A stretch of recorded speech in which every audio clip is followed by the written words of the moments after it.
Biodiesel, American Express, and Russia are all on this day. Welcome back to On This Day. Today's date is March 18th, 2022. It is the 77th day of the year. There are 288 days left in 2022. It is the 11th Friday in the 12th week, 88th day of winter. You got 2 days left until spring.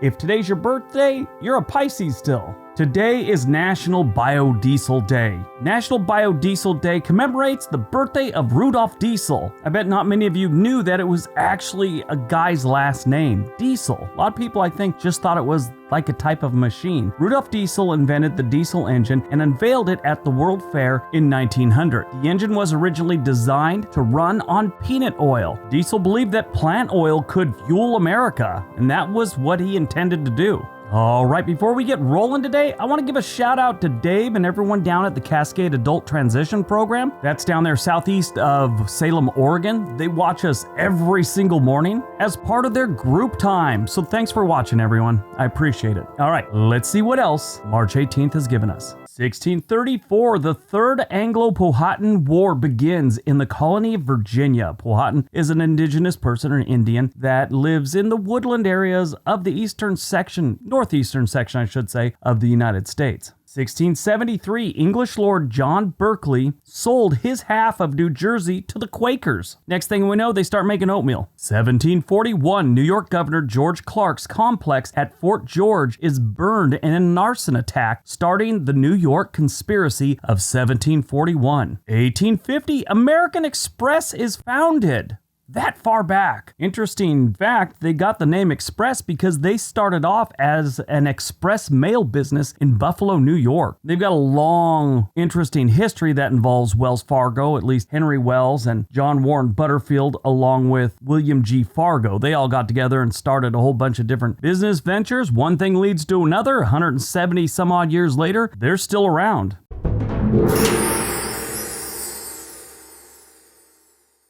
1990, the largest art theft in U.S. history. 12 paintings, collectively worth around $500 million, are stolen from the Isabella Stewart Gardner Museum in Boston. So this has never been solved to this day. We're talking over 30 years. The robbery occurred in the early hours on Sunday, March 18th, 1990. The thieves were first noticed around 12:30 a.m. by several people leaving a party for St. Patrick's Day that was close to the museum. Two men were disguised as police officers. They parked in a hatchback on Palace Road, about 100 feet from the side entrance of the museum. Witnesses believe these were police officers, even though they were in a hatchback, like a Datsun hatchback or something. The museum always had two guards on duty at night. On this particular evening, there was one guy who'd worked there for a couple years, and there was a guy that this was his first night shift. Security policy maintained that one guard patrolled the galleries with a flashlight and walkie-talkie, while the other one sat at a security desk. The more seasoned security guard went on the first patrol. During his patrol, several fire alarms went off in different rooms in the museum, so he went around and checked things, found no smoke, and assumed something was malfunctioning. A little while later, the buzzer went off and they saw two uniformed police officers, said they were there to just check on an alarm they had, so the security guards buzzed them in. These weren't cops, they were two guys in the hatchback, and they were there to rob some paintings. They duct taped both the security guards, took them down to the basement, and handcuffed them to some steam pipes and one to a workbench. Took their wallets, took their IDs, and said, keep their mouth shut. In a year, you'll get a reward for keeping your mouth shut. Off they went, and so did some paintings. Now, the investigation went on for a long time. Several people were considered suspects. Even famous crime boss from Boston, Whitey Bulger, they questioned him. Well, he'd already sent people down there to investigate because that basically happened on his area, his turf or whatever, and he wanted his tribute because he's the crime boss of that area, and he wanted to know who did this. He never found out, at least that's what he says, or said. He's dead now. But like I said, they never found out who actually stole the paintings, and they don't know where they are to this day. But in 1994, museum director Ann Hawley received an anonymous letter from someone claiming that they had the paintings, and they were being maintained properly in a climate-controlled room in another country, and was trying to negotiate for $2.6 million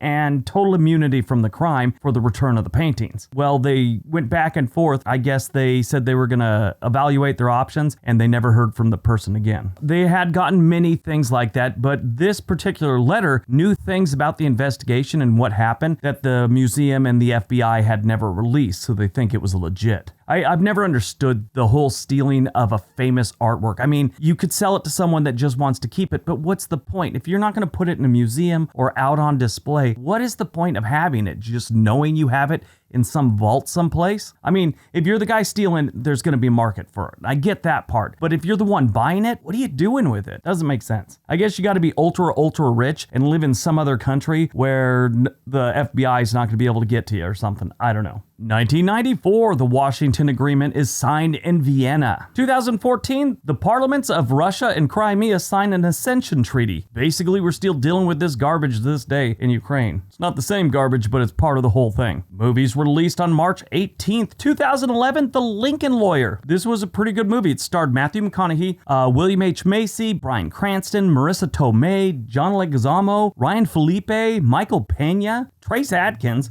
Josh Lucas. It had everyone in it. Anyway, McConaughey plays a defense attorney who always works really hard for his clients, and then things start getting a little weird, and there's a lot of good twists in it, and I won't ruin anything for you in case you haven't seen this or ever want to see it. It's a pretty good movie. It's worth a watch. It's based off a book called The Lincoln Lawyer, written by Michael Connelly. It was filmed in Los Angeles, and I remember watching it going, I know all these places. Born on March 18th, 1963, Vanessa Williams. Most people know her for being on shows like Ugly Betty and Desperate Housewives, and she's always a spokesperson for this and spokesperson for that. But she also was the first African American woman to earn the title Miss America in 1984. Sadly, a couple weeks before the end of her reign as Miss America, a scandal arose when Penthouse magazine bought and published some nude photos she'd taken. Now, that's one of the things I guess they asked the girls when they're in there, have you ever done any nude photo shots or anything like that? Because they want this to be Miss America. The all girl next door type thing, never does anything wrong and all that. And she was pressured to resign, and she did. And for a couple weeks, Miss New Jersey was Miss America. 32 years later, in 2015, she served as the head judge for the Miss America pageant. During that pageant, former Miss America CEO Sam Haskell made a public apology to her for the events of 1984. Sadly,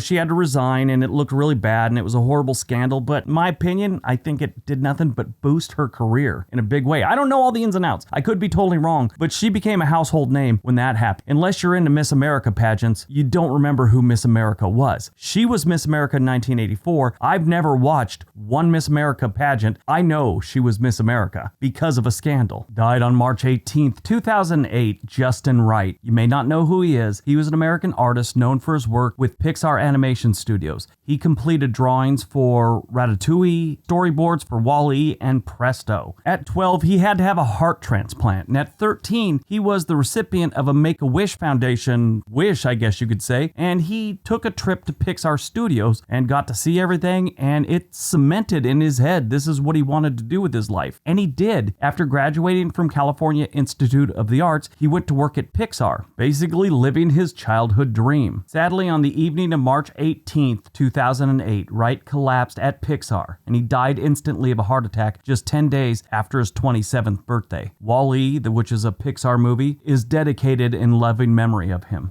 I mean, that's a great story. It's too bad he died, but I mean, Make-A-Wish Foundation takes him someplace, and he ends up falling in love with it and actually doing it. That's amazing. I don't know him personally, obviously, but I think if I was in his shoes and I died someplace, I'd kind of be happy it's the place I dreamed about being at, I thought that was interesting. All right, that's today's video. Hope you guys enjoyed it. Hope you got some information out of it. And go out, have a productive day, and be nice to each other.